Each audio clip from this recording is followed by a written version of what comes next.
barik alaih. Diketahui, tidak tahu bagaimana cara mencarinya, maka semakin sulit, lelah, dan meresahkan dalam mendapatinya. Lalu nanti sesi kedua kita akan belajar tentang bagaimana cara menjemput dan mencari rezeki itu mudah hingga tapi tidak bahagia. Bahagia tapi dan 172. Baru kemudian terakhir pada topik yang kedua nanti kita akan dalami lagi Quran surah ke-7 Al-A'raf di ayat ke-96. Nah, kurang lebih ada 5 ayat yang akan kita bahas khususnya di 2 topik dari sesi pagi ini sampai dengan siang ke sore insyaallah. Amin. Baik, yang pertama, apa itu rezeki?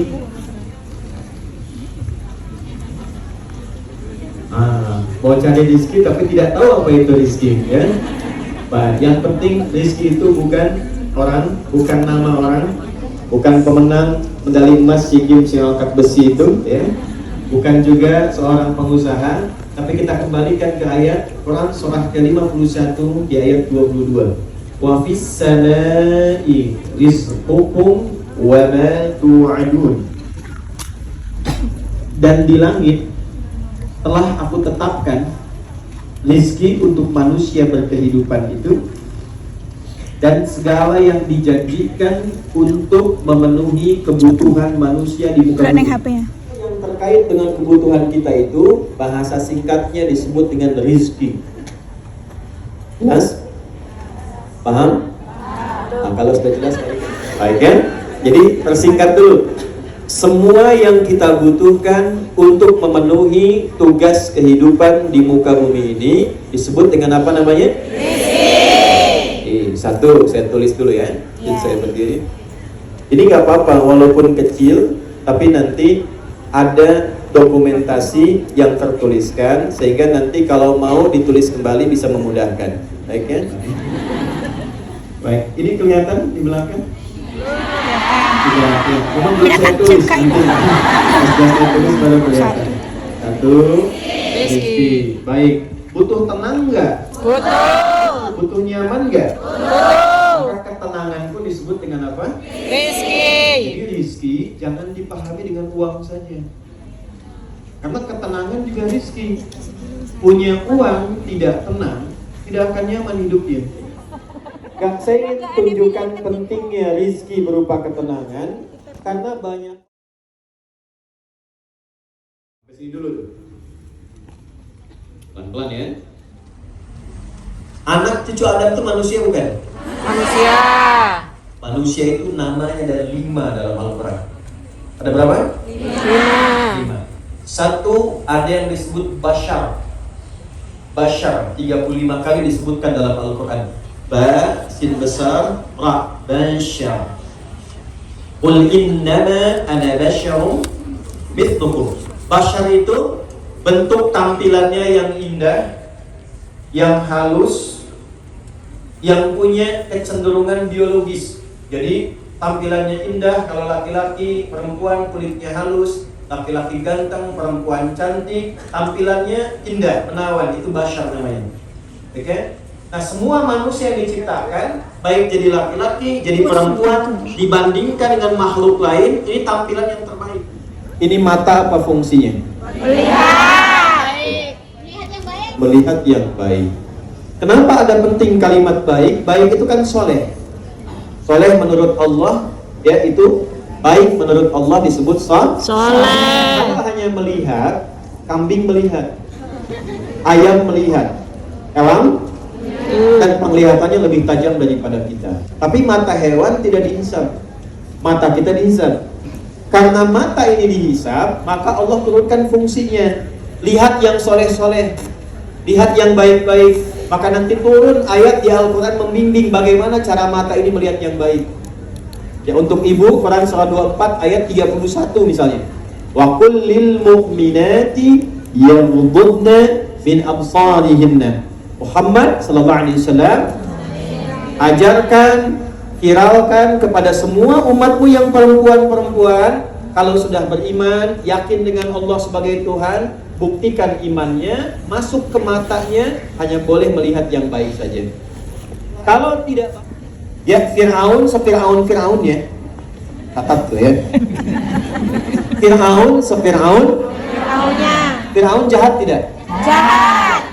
Kriminal tidak? Kriminal. Tapi tidak pernah disebut nama aslinya. Gelarnya saja, seorang pejabat, seorang petinggi. Kenapa tidak disebutkan namanya? Karena yang salah bukan nama, yang salah dia butuh kawan, dia butuh teman.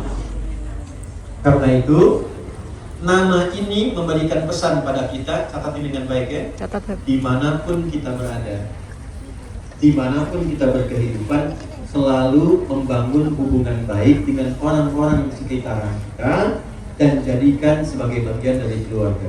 Hidup sendirian.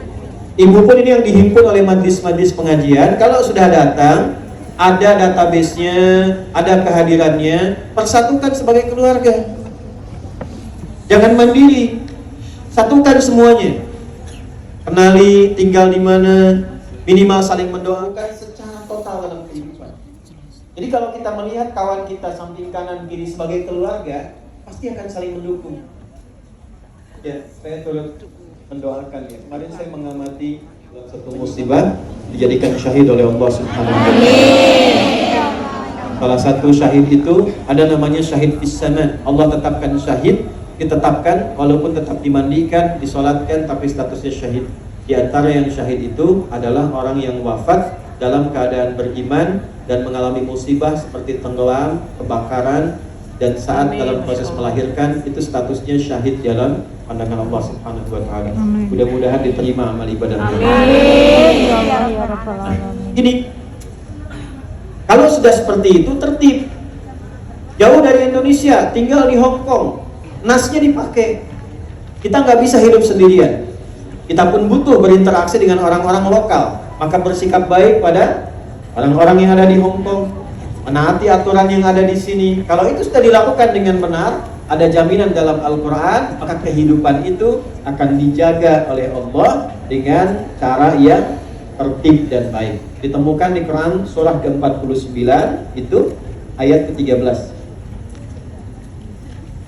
Ya ayyuhan nasu, hai semua manusia tanpa kecuali, inna khalaqnakum min dzakarin wa untha. Aku tetap Amerika, perhatikan kalimatnya. Lita'arafu. Apa itu ta'aruf? Saling mengenal. Ta'aruf itu bukan hanya saling mengenal, saling berkenalan, saling mengisi, saling mendukung, saling membantu. Jadi kalau sudah ada kata nas, ibu hadir di sini mengaji, praktekkan dalam kehidupan. Kalau sudah disatukan walaupun namanya pengajian, praktekkan ayatnya. Jadikan satu keluarga saling mendukung dalam berkegiatan. Paham? Paham. Sekarang kita masuk ke bab rizki yang ayat tadi, Quran surah 17 ayat 70. Yang dicatat kerjakan masuk surga. Umat-umat Nabi di sini dekat dengan Allah. Saya tidak mencari yang lain. Karena itu kalau saya datang, yang penting saya sehat, waktunya ada, saya hadir. Ya. Jadi jangan pernah nyiapkan apa-apa, jangan ngasih ini ngasih itu. Lebih baik untuk teman-teman, untuk dijadikan satu kegiatan lagi, itu akan lebih baik. Ya, insya Allah Allah sudah cukupkan. Ya. Satu, menunjuk pada asal usul keturunan manusia yang sumbernya dari Nabi Adam dan Sayyidah Hawa. Saya dimulai turun menjadi khalifah. Apa artinya khalifah? Buyut masih hidup. Buyut meninggal digantikan oleh kakek kita. Kakek tidak ada digantikan oleh ayah ibu kita. Ayah ibu tidak ada digantikan oleh kita. Kita tidak ada digantikan oleh anak keturunan kita. Demikian saling menggantikan. Di negara pun begitu. Orang-orang yang senior digantikan oleh yang muda-muda kemudian hari. Maksud saya apa? Kenapa disebut khalifah? Walaupun ibu kerja jauh, ini Allah turunkan pedoman.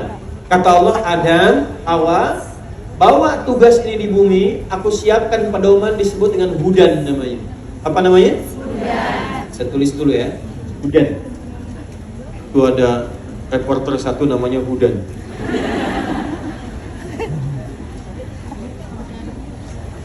Kitab namanya Taurat, wa ja'alnahu hudan li bani Israil. Taurat ini petunjuk hidup khusus untuk Bani Israil di masa itu. Jadi kalau Bani Israel mengerjakan petunjuk ini, hidupnya tenang dan senang. Nabi Isa diberikan apa? Injil. Injil itu fungsinya hudan, fihi hudan. Cek di Al-Maidah ayat 45 sampai 47. Nabi Muhammad diberikan apa? Al-Quran itu fungsinya hudan. Ada di Al-Baqarah ayat 185. Syahrul Ramadan alladzi unzila fihi al-Quran hudan lil muttaqin. Hudan linnas.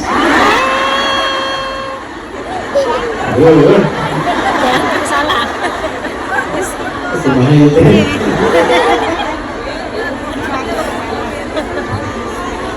Jangan suka pindah-pindah ya. Yang baik.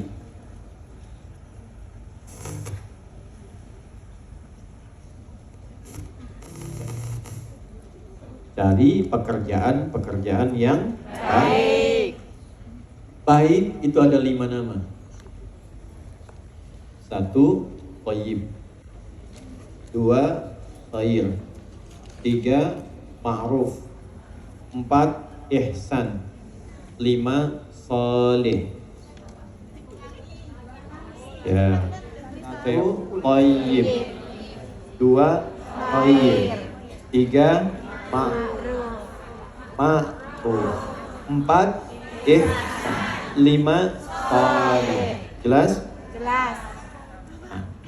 Untuk mencari rezeki dari 5 nama ini Allah pilihkan 1 nama. Thayyib dijamakkan menjadi thayyibat. Thayyib. Ada orang namanya Thayyib 2 kali puasa, 2 kali lebaran, 2 pulang-pulang.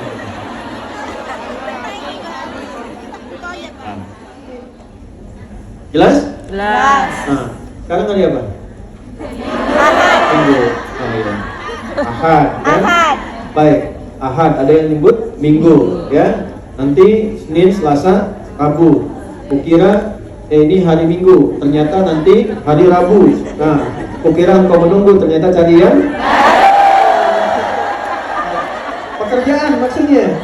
Pekerjaan sampai ke liang lahat. Kalau Anda menunggu pekerjaan yang tidak cocok, selalu cari yang baru sampai ke liang lahat. Itu maksudnya. Waduh. Iya Kiki. Nah, sini. Jadi kalau nanti ada yang tanya Ustaz, Ibu kenapa sampai ke Hong Kong? Ibu jawab, ya ayyuhan kulu mimma fil ardi. Baik, belum selesai. Halalan thayyiban. Kalau ingin dapat yang thayyib tadi, yang sudah Allah tebarkan, kaidah yang pertama, temukan yang thayyib itu prinsipnya dengan yang halal. Untuk menemukan halal ini didapatkan dengan 2 hal. 1, lihat cara mencarinya.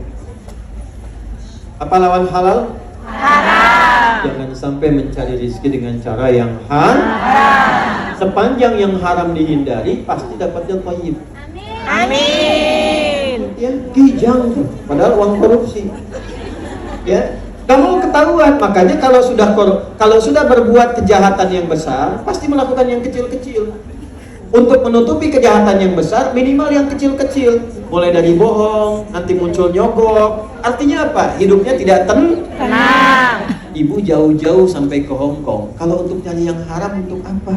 Betul. Jelas? Jelas. Jadi saya tidak ingin dengar lagi ada kasus di Hong Kong pencurian, ya, penjamretan. Tidak boleh. Jadi taati aturan dengan cara yang dinilai oleh agama membahayakan, baik untuk iman ataupun untuk kesehatan. Misal minuman keras dari minuman, ya, minuman keras itu merusak pada pikiran. Karena kalau itu dikonsumsi, ibu mau kerja dimanapun, tiba-tiba mengkonsumsi itu pekerjaan, maka coba cari peluang lain, kesempatan lain yang kira-kira bisa menggunakan cara pencarian rezeki yang lebih baik. Maksudnya apa? Walaupun uangnya banyak, tapi didapatkan dengan cara yang tidak baik, itu tidak akan membahagiakan. Ujungnya jadi penyakit. Desa yang baik, desa yang menginspirasi, desa orang-orang soleh. Saking bangganya dengan nama itu, maka ingin banyak disebut orang dengan nama Al-Ghifari. Asalnya desa preman. Jadi kalau ada film preman pensiun, nah itu dulu sudah ada. Ya, namanya Abu Dzar Al-Ghifari. Pokoknya meninggalkan yang haram untuk mengejar kepada yang halal, itu pasti Allah ganti. Ya, dirubah ketidakbaikannya, dirubah hal-hal yang tidak menyenangkannya, dirubah. Pertama kali diberikan oleh Allah itu ketenangan. Jadi kalau Allah menginginkan ibu berubah, ya, yang pertama dikasih bukan dunia, terlalu kecil. Saya ulangi ya, yang pertama Allah kasih pasti bukan dunia. Misal nih, ada pekerjaan yang nggak tepat, ibu pengen cari yang lebih baik. Itu yang Allah berikan pertama kali, bukan gaji yang banyak dulu, bukan uang yang banyak, tapi yang pertama Allah kasih ketenangan dulu pada hati. Itu yang mahal.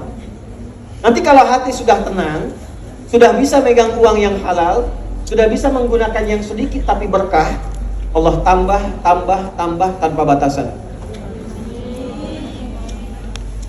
Abdurrahman bin Auf sebelum masuk Islam kaya, tapi kayanya dari hasil yang tidak baik. Allah tidak ingin terjadi masuk Islam yang tidak baiknya dibuang semua, mulai dari awal usaha lagi, tiba-tiba 2 tahun jadi orang nomor, Nabi meninggal dunia, jadi orang nomor 1 paling kaya di Madinah, yang kapaknya saja ada cerita mengatakan terbuat dari emas.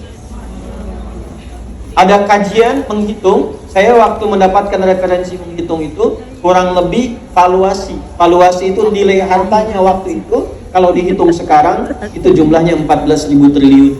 Wah, Masya Allah, Alhamdulillah. Utsman bin Affan modalnya kebun dengan sumur. Setelah masuk Islam, diwakafkan itu, dijadikan amal saleh, sampai sekarang kebunnya masih ada, punya hotel setelah 15 abad, penghasilan dari hotel itu disedekahkan untuk umat Islam, baik yang di Madinah ataupun orang luar yang membutuhkan. Mau seperti itu? Mau. Nih, caranya Allah sudah tebarkan yang halal, sudah tebarkan yang thayyib. Kalau sudah diberikan yang baik, jangan cari yang tidak baik. Dah, itu cara yang pertama. 2 jenisnya, bentuknya itu boleh. Ada Arab, ada Arab. Kalau Arab itu orang kota, kalau Arab itu orang pegunungan, orang daerah padang pasir. Beda karakternya. Kalau Arab di kota karena terdidik, itu kalimat-kalimatnya baik, perhatiannya baik. Tapi kalau daerah padang pasir, asyaddu nifaqa wa kufra. Ya, asyaddu kufra wa nifaqa. Karakternya keras, keinginannya tinggi. Jadi kalau naik mobil pun kalau ke Arab, supirnya itu dari Arab, itu ada caranya. Yang masuk pertama harus laki-laki, baru perempuan ikut. Kalau keluar, perempuan harus duluan, baru laki-laki setelah itu. Dan seterusnya, karena karakternya berbeda. Nah, di tempat manapun, mau di kantor, mau di pabrik, mau di rumah, dipastikan diupayakan satu, pekerjaan yang menyelamatkan terhadap tubuh seutuhnya. Jelas? Jelas. 2, akal. Jangan sampai mencari pekerjaan yang di dalamnya ada bentuk atau jenis yang merusak terhadap akal. Walaupun dapat hasilnya banyak, tapi ada resiko akalnya terganggu, maka mohon maaf sebaiknya mencoba mencari pekerjaan yang lain. Ini dulu 1. Ini fisik, 2 akal.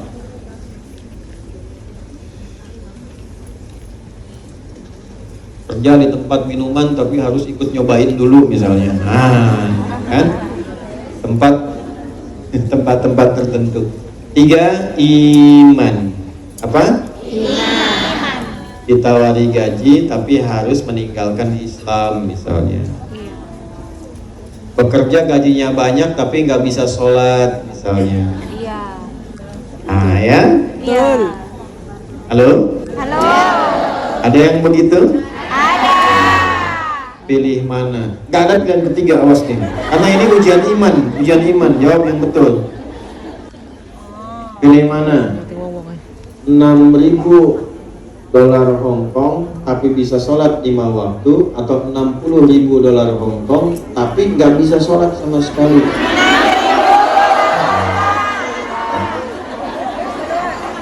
Kalau 60.000 milih itu nggak sholat, wah saya langsung selesai. Mata uangnya sama nggak? Beda. Nah, beda tempat saja di dunia sudah beda hukum.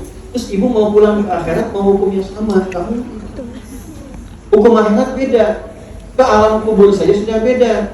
Ibu di dunia pakai pakaian begini, kadang seragaman, kadang dilihat bagus dan sebagainya. Tapi begitu masuk ke alam kubur, beda alam, pindah dunianya, tidak berbeda, tidak sama lagi, maka yang dikenakan itu tidak akan sama. Pakaiannya apakah begini? Tidak. Apakah handphone yang kita cari, gaji pertama saya buat handphone ini, nanti masuk ke alam kubur dibawa nggak? Tidak. Dolarnya dibawa nggak? Tidak. Rupiahnya dibawa nggak? Tidak. Jadi saya bawa handphone masuk ke alam kubur kan ya, kalau kamu kangen di sekolah aja. Di sekolah tarwatin ya. Gak nyambung. Nah yang dibawa apanya? Amal pertama yang akan membantu kita saat pindah alam itu, kita yakin sebagai orang beriman, amal pertamanya, ingat dari awal tadi, ada fisik, ada akal, ada roh. Saat meninggal yang dicabut apanya? Rohnya. Maka yang dibawa itu amalan rohnya. Nah amal roh ini macam-macam. Makanan akal belajar, baca. Makanan roh itu ibadah, sholat, baca Quran. Ketika meninggal rohnya dicabut, itu yang ikut sholatnya, yang ikut pengajiannya, baca Qurannya. Kalau makanan fisik gak ikut. Jadi yang kita kumpulkan sekarang, kalau meninggal itu nggak ikut. Yang pintar-pintar sampai punya gelar S1, S2, S3, 43, sampai dingin. Kita S semua kan? Ya, SD, SMP, SMA, S1, S2, S. Itu gelar sebanyak apapun kalau meninggal nggak kepake. Semuanya pengen satu gelarnya, almarhum. Apa artinya almarhum? Bukan, almarhum itu yang disayang Allah.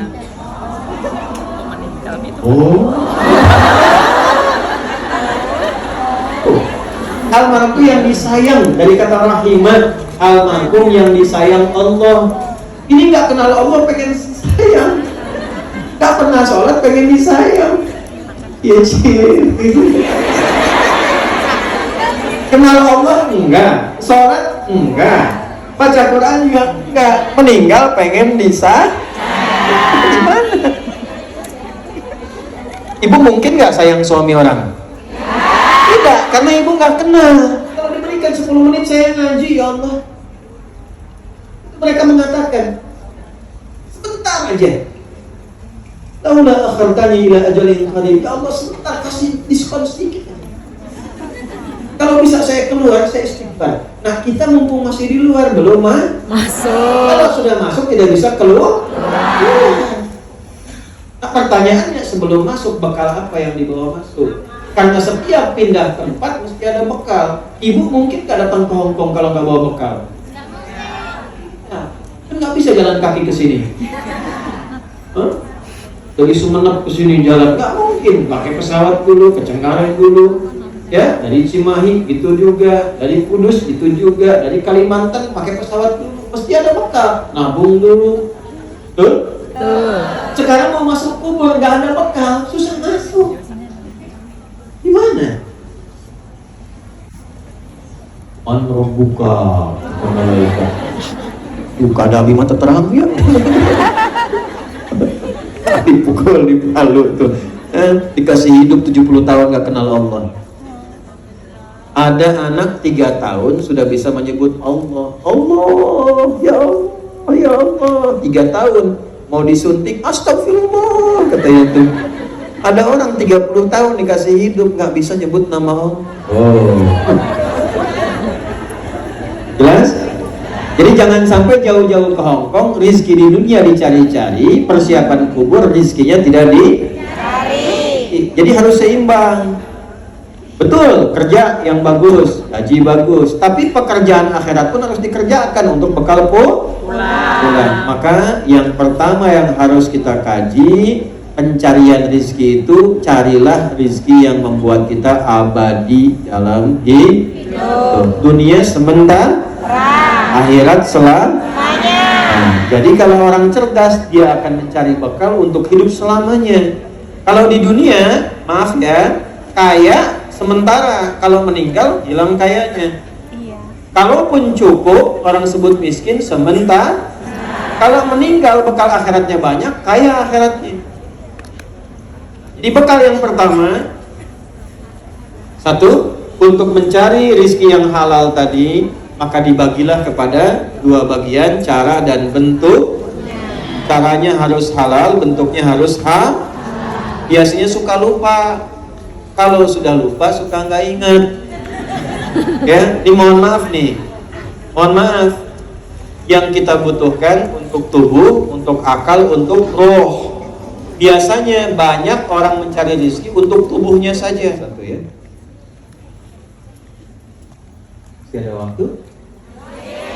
Dulu tes. Ya, tidak baik, fisiknya tidak akan baik. Saya ulangi ya. Kalau rohnya sakit, fisiknya ikut sakit. Dan obatnya nggak akan ditemukan di rumah sakit. Iri, dengki, ria, itu penyakit hati. Kalau sakit hati, iri hati, tidak ada iri mata. Iritasi. Dengki hidung misalnya, nggak ada. Ibu cari tuh rumah sakit secanggih-canggihnya di Hong Kong, klinik. Saya pusing gitu. Apa gejala yang dirasakan? Kalau majikan saya beli tas baru, saya pusing. Gak ada obatnya. Nah, maka yang pertama, yuk amalan untuk mendapatkan rizki bagi roh. Quran surat 13 ayat 28. Ala bidzikrillahi tatma'innul qulub. Yakinkan pada hatimu yang paling dalam, dengan banyak berzikir kepada Allah akan memberikan ketenangan pada hatimu.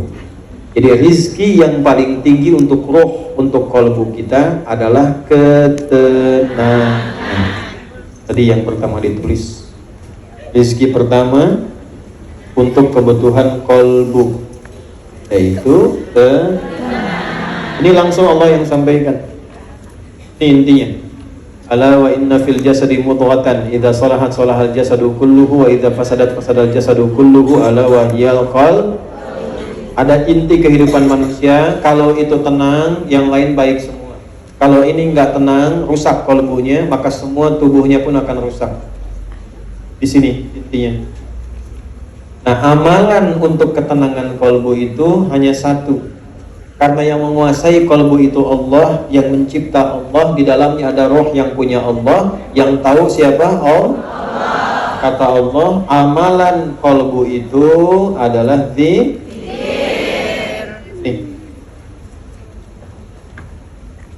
Pernah ada yang mau ikut di belakang beliau, beberapa sahabat.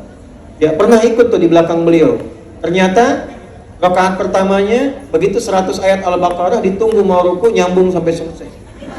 Betul, dikira mau ruku nyambung Ali Imran, dikira mau ruku nyambung An-Nisa.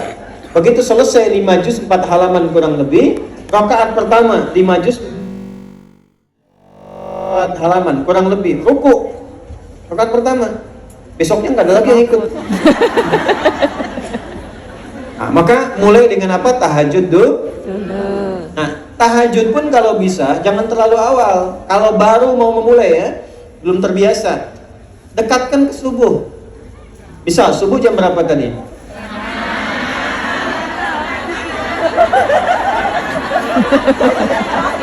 Ya sudah, nggak usah musyawarah, sudah ya. Terjadi perbedaan pendapat di sini tentang waktu sholat subuh, karena ini bukan berasal dari daerah yang sama mungkin kan. Intinya ya setengah 6 kurang lah gitu ya. Iya. Nah, ikomatnya kan di sini 6.20 kalau di sini. Iya. Ya, kita ambil misalnya 5.30. Ibu bangun misalnya jam 5 kurang seperempat. Udah siap-siap, bersih-bersih, rapi-rapi, jam 5 sholat 2 rakaat sampai witir. Sampai 5 seperempat, 15 menit sebelum subuh itu namanya waktu sahar. Sahar namanya sahur. Sebentar, jangan komentar dulu. Ibu like aja, jangan komen. Dan sini, amalan yang dikerjakan di waktu sahar namanya apa? Sahur. Kenapa ada makan sahur? Maksudnya kalau makan besok mau puasa, jangan terlalu awal. Dekatkan ke subuh. Dekat, supaya apa? Kalau makannya dekat subuh, energinya makin banyak, makin kuat menjalani puasa. Satu. Yang kedua, dekat ke subuh, jadi nggak tiduran dulu. Bisa istirahat sebentar, nggak terlampau ngantuk, langsung bisa sholat. Jelas? Nah ini misalnya subuh 5:30, sahur jam 2. Udah nahan lapar tuh jam 3, 4, 5, 6. Belum subuh sudah 4 jam, udah lapar. Makanya ada orang baru mau puasa, udah lihat buka. Betul nggak? Balik dulu, 18 yang tentang istighfar. Jamak dari kata sahar namanya ashar. Wabil ashari hum yastaghfirun. Dan ada orang-orang yang di waktu sahar ini banyak beristighfar kepada Allah. Nah, istighfar di waktu sahar itu, ini rahasianya, itu bisa mempercepat datangnya rizki dari Allah.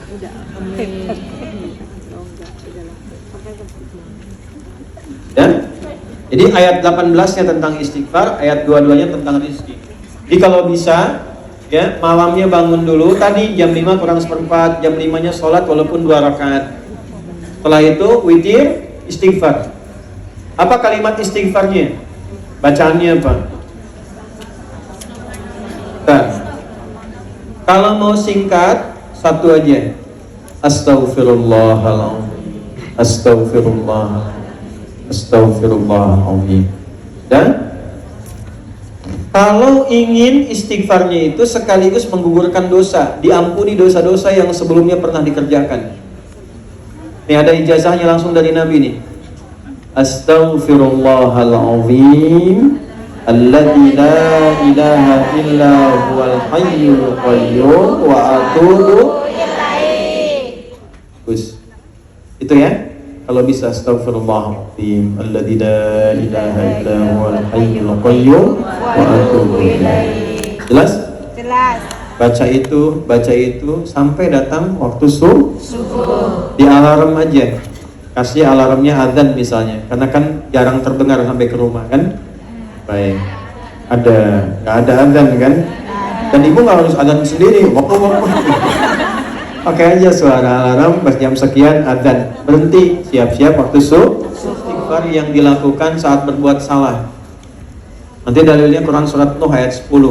Faqultu astaghfiru rabbakum innahu kana ghaffara. Tuh lihat setelah itu, yursilis samaa 'alaikum bidrara wa yumditkum, melipat gandakan harta. Istighfar. Jadi kalau sedang salah, langsung istighfar. Salah lihat, istighfar, astagfirullah. Ya, yang bapak-bapak biasanya keluar jalan, lagi musim panas tuh, astagfirullah.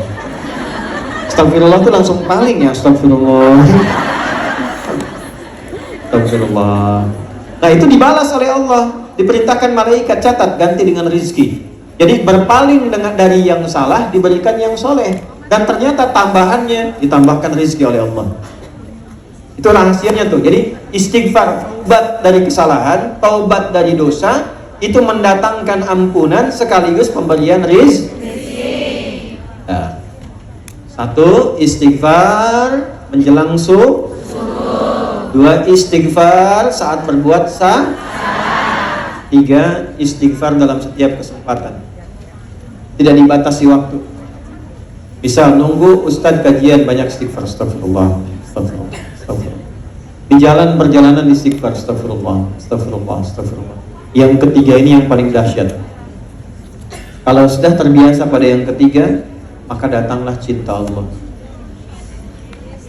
Itu Bu, kalau Allah sudah cinta, belum minta sudah dikasih. Ibu kalau ada anak yang sangat dicintai, dikasih apa aja kan? Belum minta sudah diberi kan? Itu kalau ada hamba Allah rajin istighfar. tanpa batas, tanpa waktu. Jangankan meminta, sebelum minta yang dia butuhkan Allah kirimkan. Jadi ada, sekaligus saya tutup sebentar, ada satu orang pembuat roti, dia rajin istighfar. Ada seorang ulama besar sekali, namanya Imam Ahmad bin Hanbal. Ada yang menyebut Imam Hasan al-Basri. Tapi semua orang sepakat ulama, hanya beda tentang siapa namanya. Intinya ulama besar ini tiba-tiba datang ke daerahnya, pengen datang aja, karena capek, lelah, singgah di masjid, Bu. Begitu tiduran, ya, di situ viral, ulama besar viral, tapi nggak pernah lihat orangnya. Karena dulu kan nggak ada YouTube, nggak ada Facebook, nggak ada Instagram, ya, nggak ada TV. Jadi tahu namanya, tapi tidak pernah lihat orang. Begitu kemudian beliau sedang rebahan di dalam masjid, itu diusir oleh marbotnya. Kamu nggak boleh rebahan di sini. Padahal marbot itu dengar ulama besar, tapi belum telah lihat orang. Dan ulama ini saking tawadunya, nggak bilang, saya ini ulama besar loh, gitu. Keluar, tiduran di luar, di pelataran masjid, diusir juga, nggak boleh di sini, keluar. Roh, ya, roh itu bahasa tertinggi. Kalau orang marah, orang Arab minta pergi, pertama idhab, pergi. Yang kedua barwah itu di luar, keluar sana. Yang ketiga roah itu dari kata roh, pergi dengan roh-rohnya sekalian. Roh, katanya. Ayo Allah, roh, pergi, rohnya pun jangan tinggal, pergi. Tukang roti tadi sedang bikin adonan. Nah, tukang rotinya lihat lelah kan, dipanggil, Syekh, kayaknya lelah, istirahat di sini saja. Nah, begitu sedang istirahat, singkatnya ulama ini melihat si pembuat roti ini sering istighfar. Ulama ini tahu, faedahnya tahu, manfaatnya tahu, tapi ingin membuktikan diri sang pembuat roti ini, bertanya, ya fulan, aku lihat tadi kamu bikin adonan istighfar, jadi roti istighfar. Saya hanya ingin tanya, apa manfaat istighfar ini untuk kamu? Kata pembuat roti ini kisah nyata. Wallahi demi Allah, tidak pernah saya membiasakan istighfar ini kecuali Allah selalu mengabulkan doa saya. Tidak pernah satu doa pun ditolak, kecuali satu yang belum terkabul. Apa itu? Saya selama ini minta kepada Allah, ya Allah, mohon pertemukan saya dengan sosok ulama besar, sebutlah misalnya Imam Ahmad bin Hanbal, sebelum saya meninggal atau beliau wafat. Langsung terperanjat ulama ini berdiri mengatakan astagfirullah. Jadi karena istighfar kamu ini, saya tiba-tiba pengen kesini, dikeluarin dari masjid, nggak boleh rebahan di luar masjid, katanya. Karena istighfar kamu ini. Barulah si tukang roti itu tahu ternyata ulama yang diantarkan ke depannya itu hasil dari istighfar. Astagfirullah. Saya diistighfarin. Jelas? Nah, minimal kalaupun belum ada yang kita harapkan, minimal ada hati yang tenang. Nah, tuh bentuk zikir yang pertama. 2, Al-Qur'an. Apa yang kedua? Biasakan ngaji ya. Ya. Walaupun sehari satu ayat, nggak apa-apa. Yang penting ngaji. Mushafnya simpan di tempat yang mudah dilihat, karena mushaf itu mukjizat. Kalau sedang gelisah, lihat mushaf aja ada tenang. Hebatnya ibu buka mushafnya, itu bisa ketemu ayat yang sesuai dengan masalah kita. Quran, walaupun satu ayat kan nggak banyak. Hari ini Nun banyak. Ya, jelas? Ngaji Al-Qur'an, jangan sampai hilang ya. Al-Quran itu istimewa. Kalau biasa jadi ahli Al-Quran, Allah akan khususkan. Dalilnya, Ahlul Quran, Ahlullahi wa khassatuh. Kata Nabi, kalau sudah jadi ahli Al-Quran, itu spesial di sisi Allah dan dijadikan VVIP. Ahli Quran itu kemanapun akan disambut, dijadikan oleh Allah, difirmankan kepada orang di tempat manapun, perlakukan dengan baik. Jaga dengan baik ahli Quran. Untuk jadi ahli Quran tidak harus hafal 30 juz. Ibu kalaupun belum hafal nggak apa-apa, tapi tiap hari berusaha satu ayat sampai sholat. Karena dalam sholat ada istighfar, dalam sholat ada Al-Quran, dalam sholat ada tilawah. Ini puncaknya. Sholat. Dalilnya Quran surah 20 di ayat ke-14. Innani anallahu la ilaha illa ana fa'budni wa aqimis salata li dzikri. Tunaikan sholat sebagai zikir Ya Allah, cedok kepada Iya. sholat. Jangan tinggalkan sholat. Kalau sedang gelisah tunaikan sholat. Ada masalah sholat. Jadi kalau nanti di rumah di Indonesia telepon, misalnya anak sakit belum bisa nengok, sholat. Hajatnya tumpahkan dalam sholat. Makanya sholat di Quran diisyaratkan dengan hajat. Sholat. Minta sama Allah, ya Allah, Engkau yang menggenggam semua hal, Engkau yang menyembuhkan, Engkau perintahkan aku sholat ya Allah. Engkau perintahkan aku berdoa ya Allah. Sekarang aku mohon padamu yang telah berjanji mengabulkan. Kalau dengan apa yang aku kerjakan belum Engkau kabulkan, tunjukkan padaku dengan cara apa lagi aku mesti menunaikan ibadah kepada sholat. Nabi Zakaria belum ada keturunan, apa yang beliau amalkan? Sholat. Nabi Ibrahim meninggalkan Ismail, pesannya sholat. Ya, semua sholat. Nabi Musa sholat, Nabi Isa sholat. Jadi semua kalau ada persoalan menunaikan sholat. Saya lihat Masya Allah ya, Masya Allah ini ahli sholawat. Masuk tadi sholawat sampai ada rasa cinta pada Nabi. Ya, kalau sudah ada rasa cinta pada Nabi, biasa sholawat, nanti Allah balas minimal 10 kali lipat. Ya, kata Nabi gini, man shalla alayya sholatan wahidan sallallahu alaihi asyra sholawat. Siapa yang biasa sholawat padaku walaupun cuma sekali, Allah akan perintahkan pada malaikat balas 10 kali lipat. Nah itu rizki yang pertama. Jadi kalau sudah bisa sholat berarti masih dapat rizki. Orang yang walaupun gajinya besar, kerjanya enak, tapi dia tidak sholat, sejatinya dia belum mendapatkan rizki dari Allah. Minimal untuk kebutuhan rohnya. Bisa sholawat, istimewa. Bisa baca Quran, istimewa. Bisa istighfar, luar biasa. Jadi ini bagian pertama, mencari rezeki di tempat yang jauh dan membahagiakan. Intinya sholat.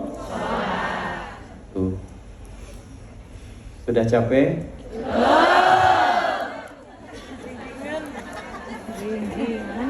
7 menit lagi ya.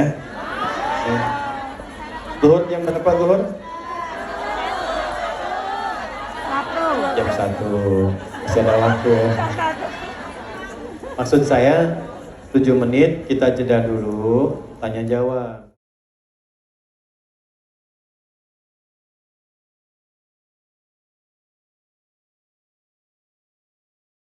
Pun ibu bekerja, kalau ilmunya nambah, nanti kerja fisiknya ringan. Apa amalan untuk rizkinya akal? Yang pertama, rajin baca. Ya, rajin baca. Apa saja yang bermanfaat? Tugas ibu apa misalnya? Oh, saya di rumah nih tugasnya sebagai asisten. Ada nggak sahabat-sahabat Nabi yang pernah jadi asisten? Ada. Siapa contohnya?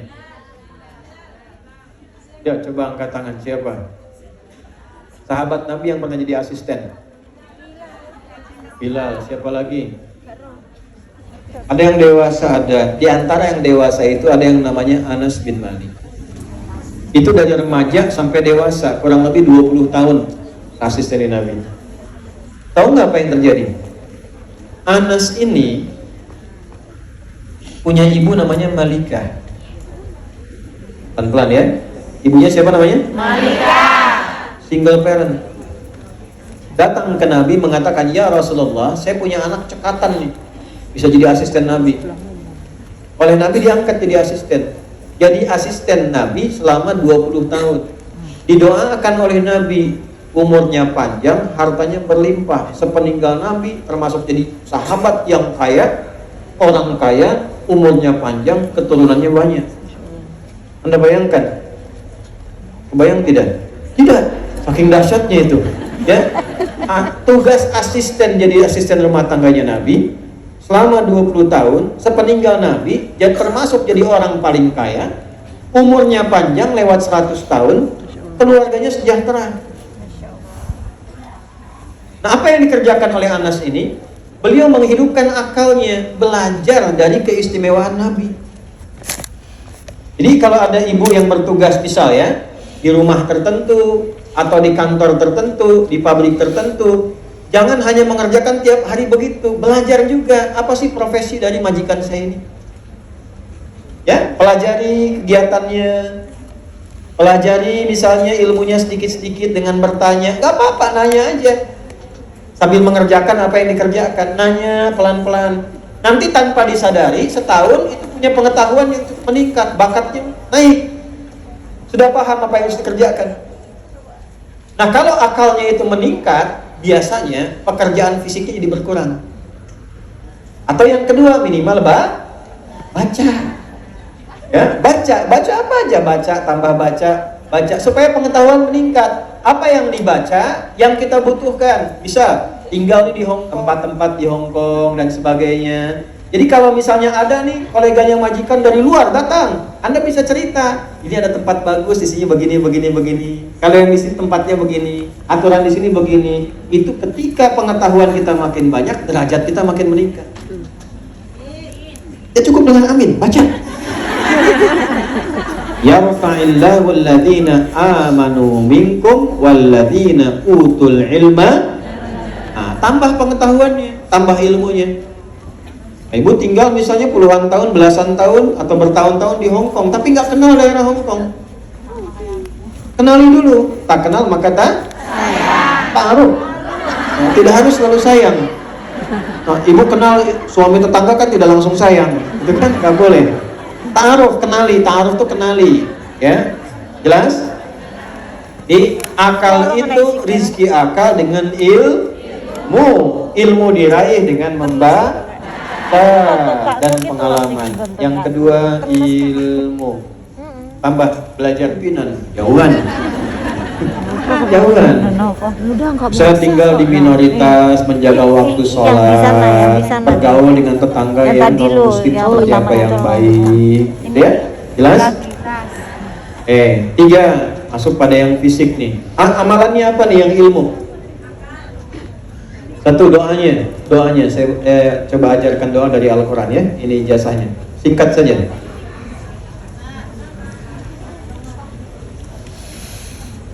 Rabbi zidni ilma.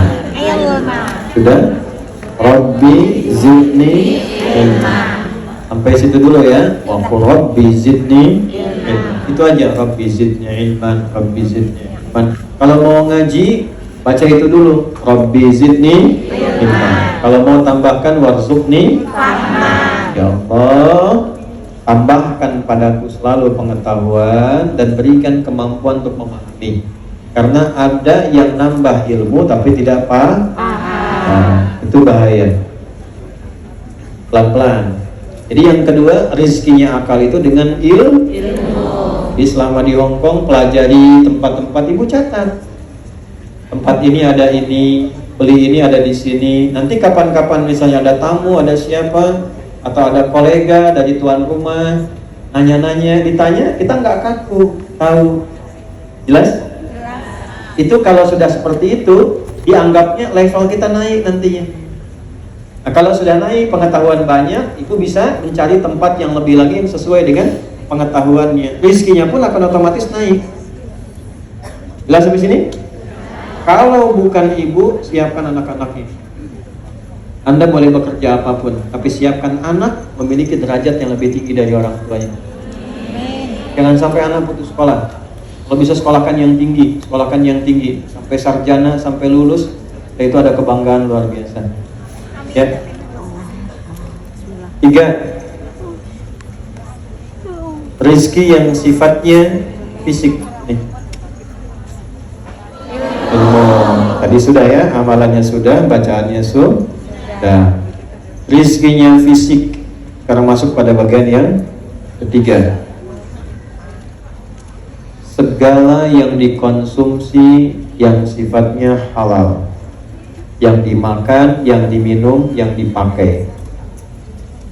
Segala yang dikonsumsi yang sifatnya yang dimakan, diminum, pakaian pastikan bagus boleh, tapi bagus punya orang jangan. Baiknya makanan enak boleh, enak tapi haram tidak boleh. Dan itu semua kebutuhannya. Jadi kalau akal itu ilmu, roh itu zikir, kalau fisik itu segala yang dimakan dan dipakai. Caranya bagaimana? Kembali ke tadi, pastikan semua yang kita kerjakan halal dan baik. Halal plus. Nah, disinilah ibu keluarkan nanti dengan pengajian, kan biasanya banyak ya pengajiannya. Nah, keluarkan, coba cari bentuk pengajian yang materinya, yang diajarkannya mengeluarkan yang ini, yang thayyib yang ada di Hongkong apa saja. Kalau belum ada, usahakan bikin ada. Misal ini kan 170.000 kurang lebih. Tadi malam bahkan saya dapat data 185.000 orang Indonesia yang ada di Hongkong.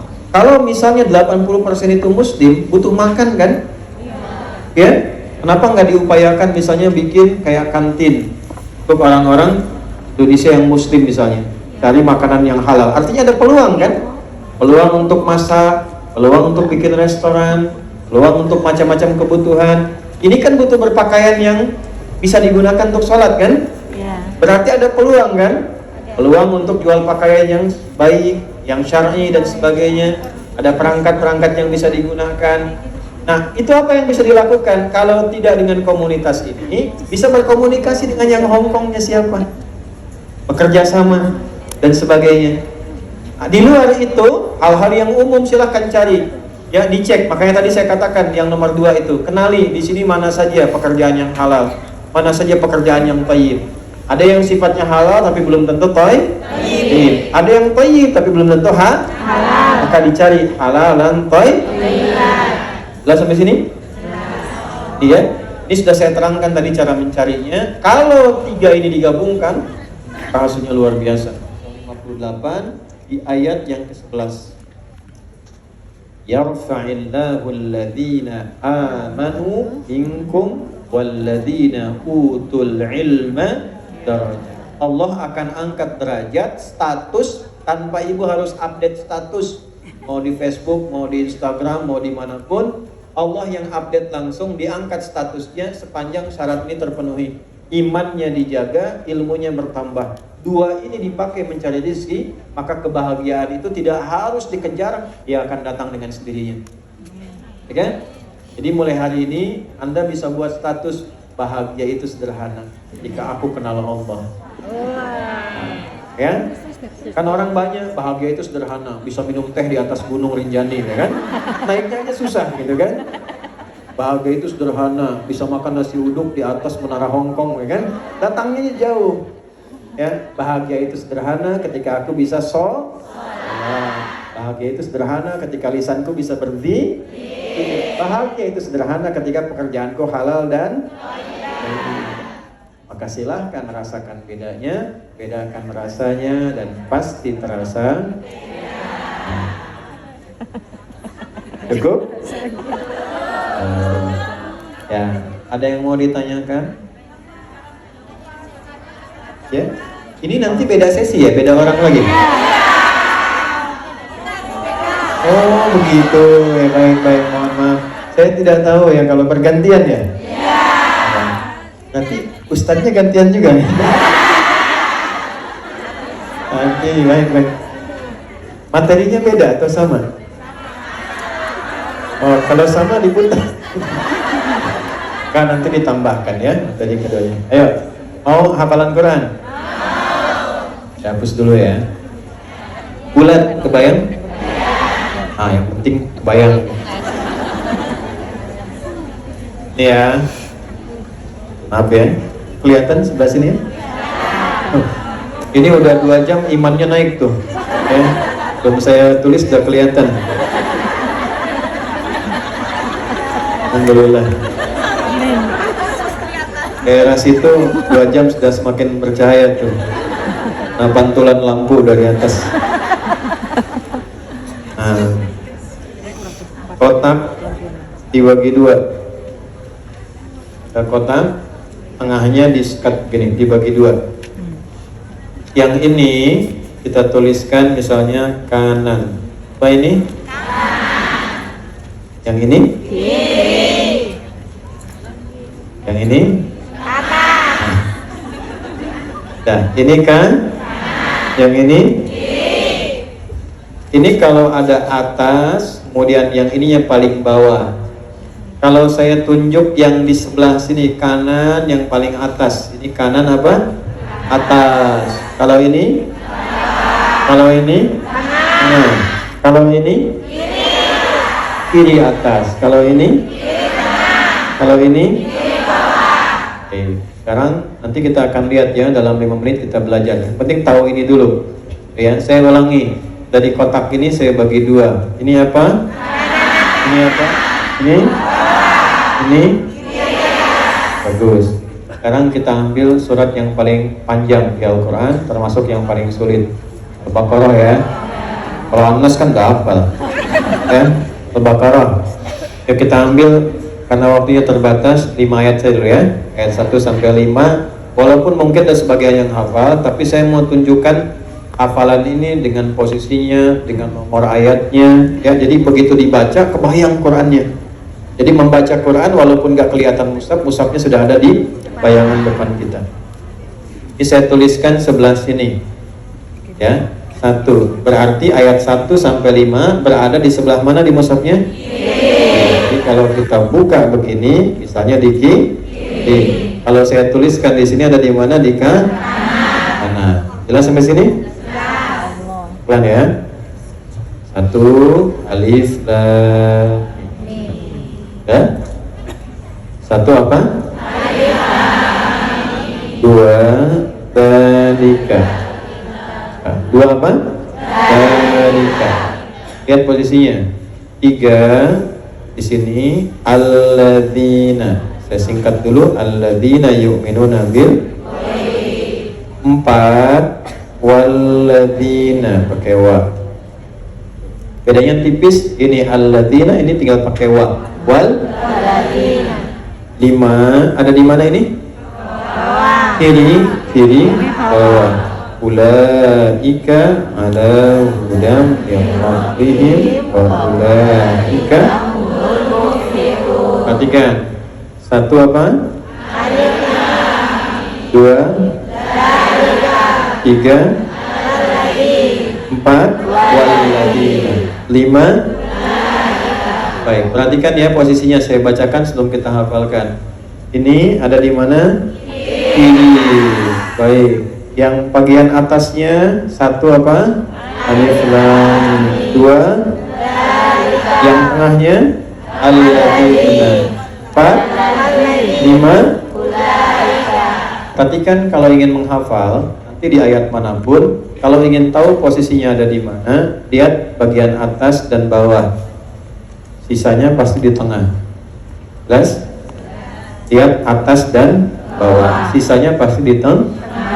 Nah, bagian atasnya kiri atas 1. Kita mulai alif lam. 2 1 2 1 2. Baik, perhatikan bawahnya 5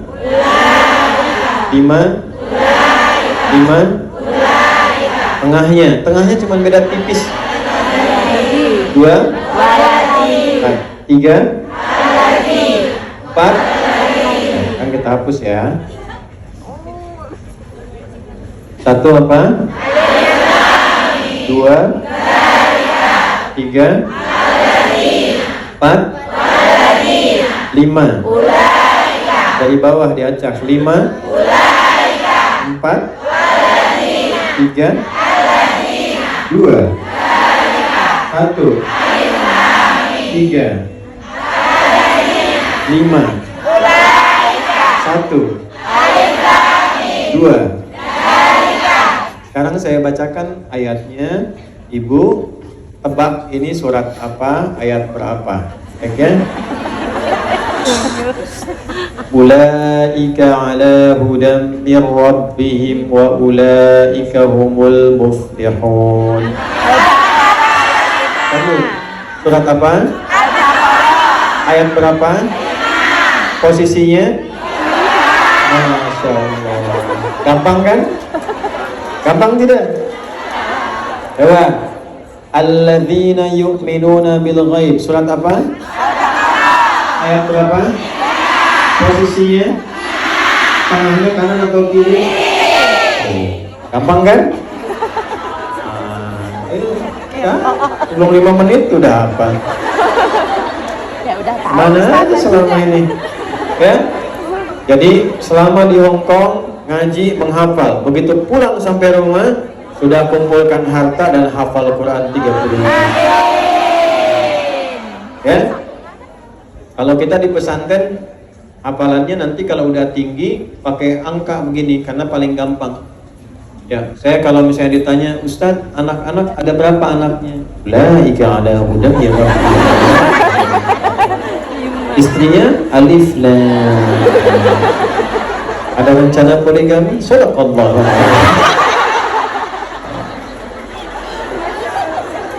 Gampang ya? Gampang. Jadi sekarang gampang itu kalau dibiasakan. Jadi sekarang ngaji dibiasakan yang baik, insya Allah diberkahi oleh Allah Subhanahu wa Ta'ala.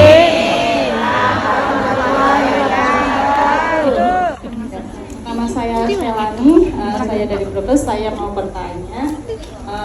Ini saya dalam kebingungan. Saya minta petunjuk.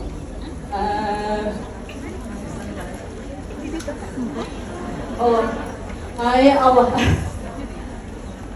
Ustaz, saya alhamdulillah ini dalam kebingungan antara menetap di Hong Kong atau pulang.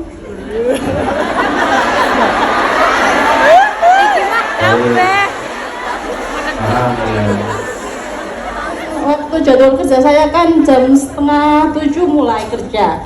Sedangkan waktu suruk itu jam katakanlah jam 6:57 itu waktu suruk mulai. Terus waktu kan ditambah 20 menit atau 16 menit ya Ustaz. Itu saya harus mengerjakan, tapi di samping itu saya mencuri waktu. Saya mengerjakan kerja dulu, bangun itu pulang-pulang, terus saya mengerjakan sholat syuruk. Itu boleh gak curi-curi waktunya majikan? Saya antara bingung antara melaksanakan sunnah, tapi saya merasa zolim karena mencuri waktunya majikan. Haknya majikan itu gimana Ustaz? Alhamdulillah, terima kasih. Pelan-pelan. Kita punya 8 menit sebelum keadaan, jadi kita maksimalkan dengan baik. Yang pertama, syukuri dulu. Saya sangat senang dengan pertanyaan tadi karena ada kebiasaan amal yang baik yang dikerjakan. Perhatikan kalimatnya. Siapa yang memiliki amalan rutin? Saya terjemahkan saja hadisnya dengan cepat. Siapa yang memiliki amalan rutin kemudian tak bisa dikerjakan amalan itu karena satu kegiatan yang sifatnya mendesak, atau karena sakit, atau karena safar, fakana alaihi muqiman sahihah, maka dia berpeluang mendapatkan pahalanya karena kebiasaan rutinnya walaupun dia tidak mengerjakannya. Contoh, nanti saya ke situ. Ibu misalnya biasa ngaji, biasa sholat sunnah, biasa puasa sunnah, kemudian haid. Sholat kan tidak dikerjakan, ngaji berhenti dulu, kan puasa tidak dilakukan. Itu saat haid tidak mengerjakan amalan tadi, pahalanya tetap dituliskan karena kebiasaan tadi dilakukan saat suci. Karena itu rugi kalau perempuan sebelum datang masa menopausnya tidak memperbanyak amal, itu rugi. Kenapa? Karena keistimewaan perempuan itu saat tiba waktu liburnya, waktu haidnya, itu amalan saat sucinya yang rutin tetap dihitung pahalanya, diberikan.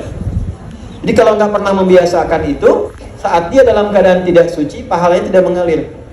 Nah termasuk tadi, biasa sholat syuruk, dan ada pekerjaan yang harus dikerjakan. Syuruk hukumnya apa? Menunaikan pekerjaan hukumnya wajib, maka tidak boleh yang sunnah mengalahkan yang wajib. Maka tidak perlu mencuri waktu majikan. apalagi mencuri hati majikan. Ya, nah, tunaikan kegiatan itu dengan niat menaati Allah melalui ibadah pada pekerjaan ini. Maka saya husnudzan itu tetap pahala diberikan melalui kebiasaan itu karena rutin sebelumnya dikerjakan. Nanti gantinya apa? Di waktu lain dengan amalan lain untuk menutup amalan yang sebelumnya. Kalau itu ingin dikerjakan, misal dalam longgarnya ada waktu jeda istirahat duha. Biasa 2 tambah 4 rakaat. Syuruk itu kan awal duha. Duha itu dibagi 3. Awal duha, pertengahan duha, akhir. Awal duha disebut syuruk. Nanti naik jam 8 sampai jam 11 kurang lebih itu tengah duha. Bisa 4 rakaat. Nanti jam 11 sampai menjelang waktu zuhur seperti sekarang itu akhir duha. Ya bisa diperbanyak sampai ke 8 rakaat. Kalau mau misalnya, oh saya nggak enak, nggak tenang, nggak nyaman, ada ilmunya. Kalau ilmu bikin tenang.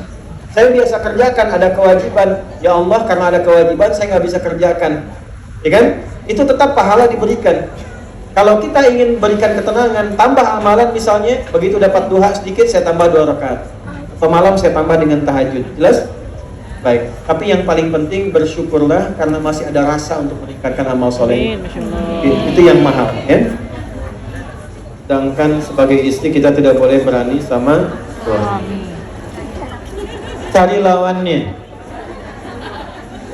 Pelan-pelan. Cari apa? Gini.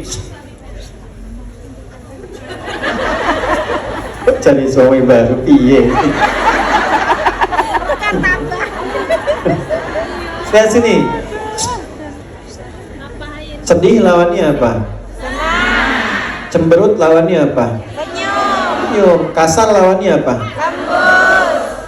Wasyamsi wal qamari. Syamsun digambarkan untuk karakter laki-laki, qamar digambarkan untuk perempuan. Nanti masuk ayat 7 sampai 10, wa nafsi wa ma fa'alhamaha qad aflaha man wa qad khaba man. Kalau ingin tenang di rumah tangga, tadi cari lawannya. Ketika ada lawan suami bicara kasar, lawan dengan yang lembut. Tenang dulu. Nanti ketika kita lembut, lembutnya bukan sekedar lembut niatkan karena Allah. Suami titipan Allah. Suami bicara kasar, jangan dibantah dulu. Kalau dibantah makin kasar. Dengarkan, lalu disampaikan dengan lembut. Ya mas, insyaallah, alhamdulillah, mohon dibimbing selalu ya. Nah itu minimal akan malu dengan sendirinya, walaupun tidak harus waktu itu. Nanti malam dia merenung, besoknya jadi lebih baik. Ya, yang kedua ada doanya. Rabbi syrahli wa yassirli amri. Ya Allah, lapangkan hatiku. Kenapa doa itu muncul? Karena Nabi Musa dihadapkan pada Fir'aun yang kata-katanya begitu kasar dan bisa mengancam. Fir'aun itu kalau ibu hidup di zaman yang gak akan enak. Saya nggak senang dengan kacamatanya tuh. Bisa, tolong pisahkan kepala dari badannya. Fir'aun gak akan minta dilepas, dipisahkan kepala, saking kasarnya. Makanya Nabi Musa minta supaya kalau Fir'aun bicara, hatinya lapang, tidak tersinggung. Sebab kalau tersinggung beliau berdoa, selesai Fir'aun. Karena Nabi Musa Nabi. Maka doa itu menjadi umum kalau dihadapkan pada kata-kata yang kasar. Saya tanya nih, sekasar-kasarnya suami ibu, Fir'aun bukan?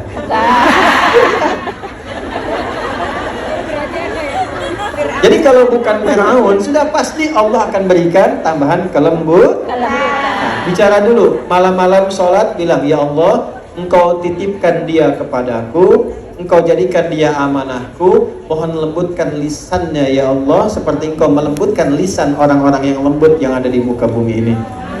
Ya, jadi begitu beliau kasar misalnya, jawab dengan yang lembut. Kalau beliau cemberut, jawab dengan senyum. Sesimpel itu, ya. Walaupun prakteknya tidak karena ustadz juga makanya dalam hal ini jarang ada ustadz ceramah bawa istri.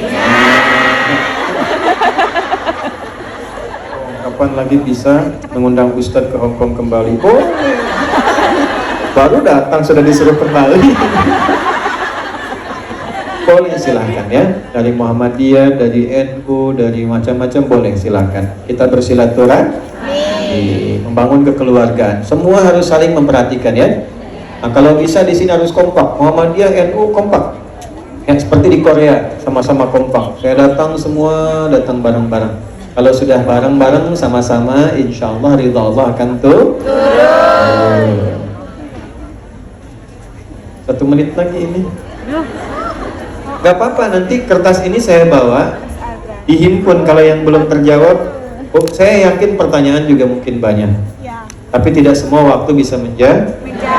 Nanti kan kami ada sela-sela waktu di sini, nanti saya bacakan, mungkin bisa dilihat di YouTube ya. Insya Allah. Nah, kalau gitu saya yang tanya terakhir ya. Tuh, penting supaya melahirkan ketenangan. Apa amalan untuk zikir roh? Nah, Bu. Istighfar, sholat, bersolawat, tilawah Al-Quran. Bagus. Alhamdulillah. Coba dekat saya. Silakan.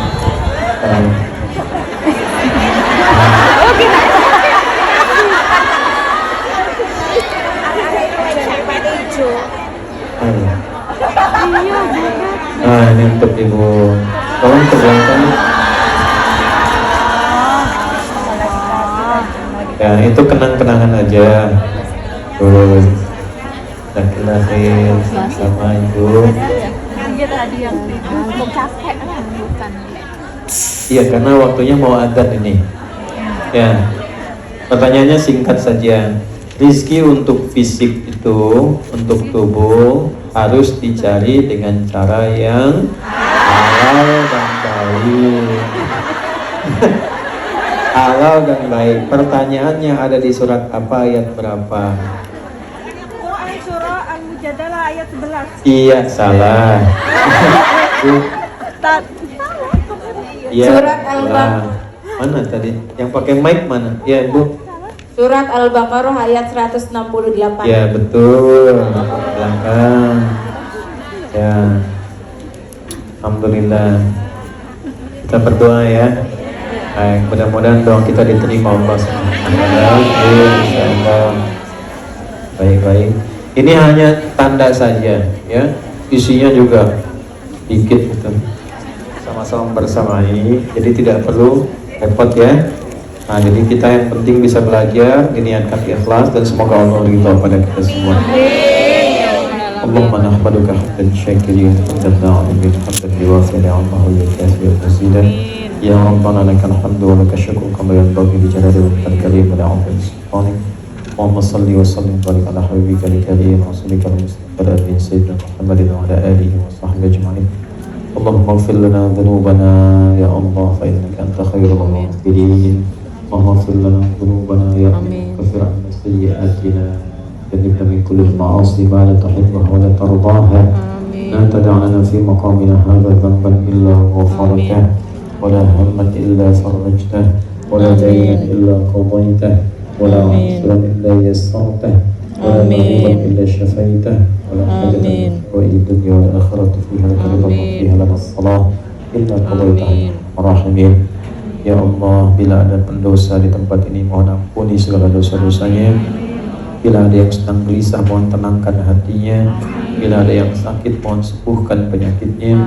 Bila ada yang sulit, mohon ringankan dan hilangkan kesulitannya. Bila ada yang terlilit utang piutang, limpahkan rezeki untuk lunasi utang-utangnya. Bila ada yang punya kebutuhan selama baik untuk dunia dan akhirat, mohon kabulkan setiap permohonan dia. Allahumma ij'al jam'ana hadza jam'an marhuma wa tafarraqana min ba'dihi tafarruqan ma'suma. Ya Allah, jadikan kami keluarga yang diliputi dengan sifat saling berkasih sayang dan melindungi. Dan bila pun kami berpisah, jadikan perpisahan kami menyatukan kami dalam ridha dan cinta-Mu. Allahumma barik ya Allah fina wa fi amalina wa fi umrina wa fi umurina wa fi a'ilatina ya arhamar rahimin. Ya Allah, berikan keberkahan dalam pekerjaan kami, dalam usia kami, dalam aktivitas kami. Amin. Dan mohon jaga keluarga yang kami titipkan kepadamu ya Allah. Amin. Mohon jaga anak-anak kami ya Allah, keluarga kami, berkahi mereka. Dan mohon jadikan kami selalu terhubung dengan mereka dalam ridha dan cinta-Mu. Allahumma yassir lana ma ta'assara fina. Ya Allah, mohon mudahkan segala yang kami jalani bila itu sulit untuk kami. Wa qarrib ya Allah ma huwa ba'idun anna, dan bila yang baik itu jauh, mohon dekatkan kepada kami ya rabbal alamin. Rabbana atina fid dunya hasanah fil akhirati hasanah wa qina adzabannar. Wa sallallahu ala sayyidina Muhammad wa ala alihi wa sahbihi ajma'in. Wa akhiru da'wana alhamdulillahi rabbil alamin. Al-Fatihah. Bismillahirrahmanirrahim. Bismillahirrahmanirrahim. Alhamdulillahirrahmanirrahim. Ar-Rahmanir-Rahim. Maliki yaumiddin. Iyyaka na'budu wa iyyaka nasta'in. Ihdinas siratal mustaqim. Siratal ladzina an'amta 'alaihim ghairil maghdubi 'alaihim waladdallin. Sallallahu alaihi wasallam Muhammad wa ala alihi ajma'in. Wasra minallah fatun qarib wa basyiril mu'minin wallahu muwaffiq ila aqwamit thariq. Assalamualaikum warahmatullahi wabarakatuh.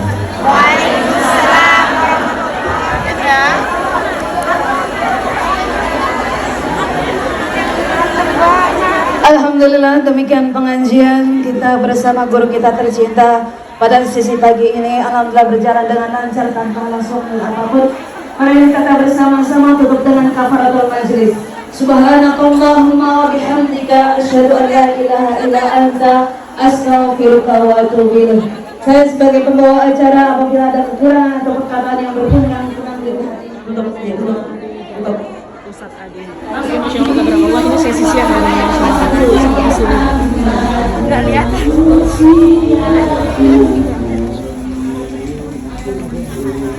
Antrinya sampai segini ya, ini aja belum bisa masuk ini. Jadi over kapasitas ini, panitianya harus bijaksana. Ini kasihan yang nggak bisa masuk ini.